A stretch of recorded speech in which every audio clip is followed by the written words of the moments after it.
fire out in Deer Park. It ran for 3 days. You couldn't miss it if you lived in the Southeast Houston, Southeast Texas area because that huge stream of black smoke, that plume. So lots of questions about that. And joining us now is Marcelo D'Amicus with Orcus. With Orcus. I'm going to say that right. Orcus Fire and Risk out of League City. Correct. And you deal with this as part of your business and your living, fighting these kinds of tank fires and other fires. Tell me first, what was your observation as kind of a fire engineering expert looking at this? I think first when we saw on the news, we saw there was a tank fire, and I saw the aerial shot, had my wife and kids in the room, and I looked at my wife and I said, this is going to get real bad. Because just in my expertise in the industry, I know how time is of the essence, how quickly you need to respond to fires like that, especially with very tight tank farms. So I knew that this was eventually going to spread to a second tank and a third tank, and I even told my wife, I said, this is going to become a historical fire in our industry, where we're going to look back at this, and hopefully legislation is going to change a little bit into adding more protection for these types of facilities. All right. And you have some equipment, some technology that you guys use, and in full disclosure, this is your business. Sure, so, absolutely. You know, you are wanting to share this. But let's take a look at that. I think Randy's got this video here. Hopefully we can pull it up real quick and take a look. And now, what we're about to see, is this going to be something that, is this a demonstration or is this from an actual fire? This is a demonstration that we executed not only to obtain test data for ourselves, but also for our oil and gas clients. And it highlights a self-contained, what's called a self-expanding firefighting foam. Everything is contained within a pressure vessel, all the foam, all the water, everything that you need to put out a fire. And this system can put out a fire about 10 times faster than traditional foam that you have seen over the last 3 days firefighters use. And so the point of this, and I guess our viewers will be seeing this in a second, is that you don't have to wait for a truck or some external source to come on into the tank farm to go ahead and get the foam out onto the blaze.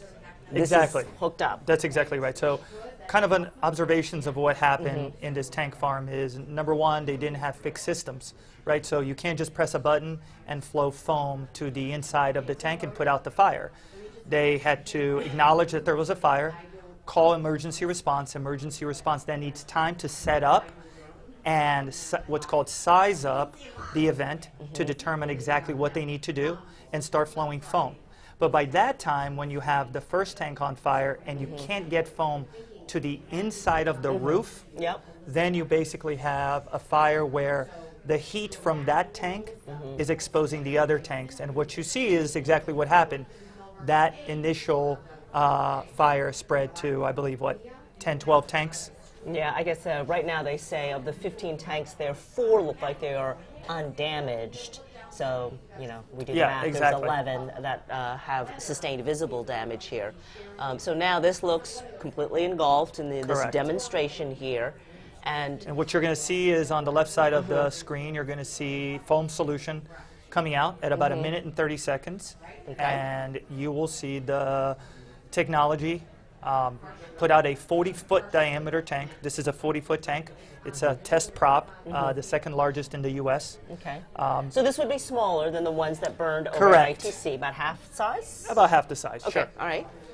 But all the testing shows us that this can be scaled up to put out as big of a tank fire as we design it, right? So there's more foam for bigger tanks, there is more infrastructure, but ultimately this is a large-scale test in our industry to prove that there is new and better technology that can be utilized to protect facilities like this. Is this in place anywhere right now? This is in place. I obviously can't mention clients' names here, but there are clients that have used this throughout the U.S. and internationally. So you're saying that the advantage to having sort of an infrastructure foam tank right there is you can hook that up to other tanks also? Correct. So let's go low tech now. We're going to go ahead and have you kind of give us a little diagram. We have a tank farm here. Right. Okay, let's just say it's 6 tanks. Okay. You would design a skid location of where that system would sit. Okay. Here. Here's the foam solution Okay. that would go inside of that tank. And then you'd create a manifold here that would be then hard piped to each of these tanks. Okay. Okay. Like that, and so forth. Fire happens here. You can either use a detector inside of the tank to automatically activate this, or you can have a push button here or in your control room where the operator can literally just press a button and flow foam very quickly inside of the tank. Right. And you were saying earlier, like all fires, presumably the response time is critical. Absolutely. So what happens is codes and standards really require the minimum from a company like ITC. And they're really just responsible for providing what the city, the county, whatever, requires of them. So what they originally had is just a pipe that goes out to a road. Okay. So fire's on this tank. Now I have to wait for mutual aid, The SEMA and everybody else. The cavalry needs to come in. Right. They need to set up their fire truck there, put hose with pumps, ship channel, pump water here with their foam that's in this truck, and hook in here.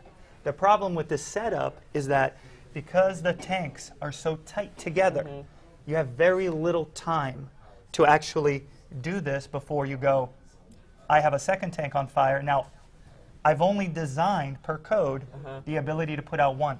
So you go, instead of from an offensive standpoint where I want to put out this fire, to a defensive strategy where now I set up perimeter and start flowing water to try to cool the shell of these other tanks so that they don't catch on fire.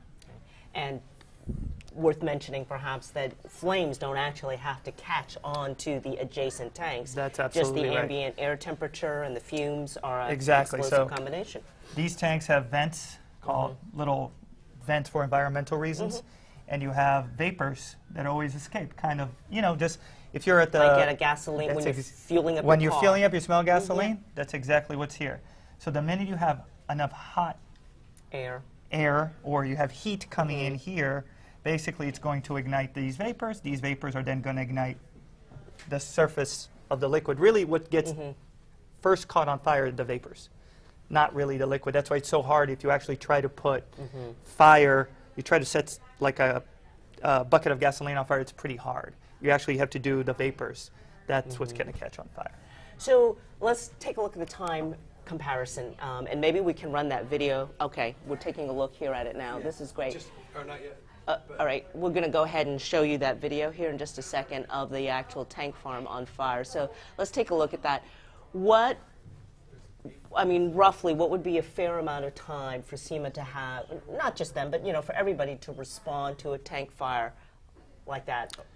Minutes? No. Hours? It really will depend how close they are. Sure, okay. They could be, the facility next door could have the infrastructure, but to set up for full foam application like you saw, it would take a couple of hours. Okay. Absolutely. So within those couple of hours, what our clients see is, from a risk standpoint, they say, well, we're going to spend the money on infrastructure like you see this system here, and we can literally press a button and not put people in danger, right? Part of this as well is that human factor.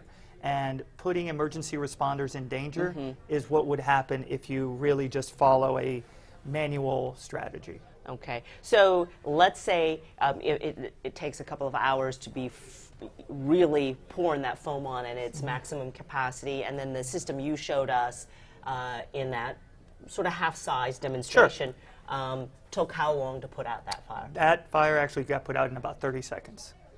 Okay, well that's very dramatic. It is. It is new technology. Actually, not new. It's been around for 20 years. But again, codes and standards don't require you to install that. So it requires a sophisticated client to be able to see that they want to go above and beyond to protect their facility. And cost always an issue. So, Sure. I mean, What is the cost, roughly? I know a lot of things depend. So when you look at fire protection systems, they're around 8 to 10% of the overall construction value of a facility. So let's assume each of these 15 tanks that they have cost about $5 million to build. So you're talking about between a $75 million to $100 million investment. Right. Well, typical fire protection systems would be around $6–7 million. You have to install a fire pump, a water tank, everything. Well, this system removes all that infrastructure into one kind of economic skid, and you're talking about, to protect this entire facility, about $1 million. Okay. Right. So your math would suggest that that's actually more cost efficient than Absolutely. the current system. Absolutely, okay. yeah. Right. That's actually fraction of the price of a traditional fire protection system. All right. Very, very interesting. A lot of food for thought. Let's take a quick look again. And this is, my goodness, that is dramatic, isn't it? That smoke that we have seen.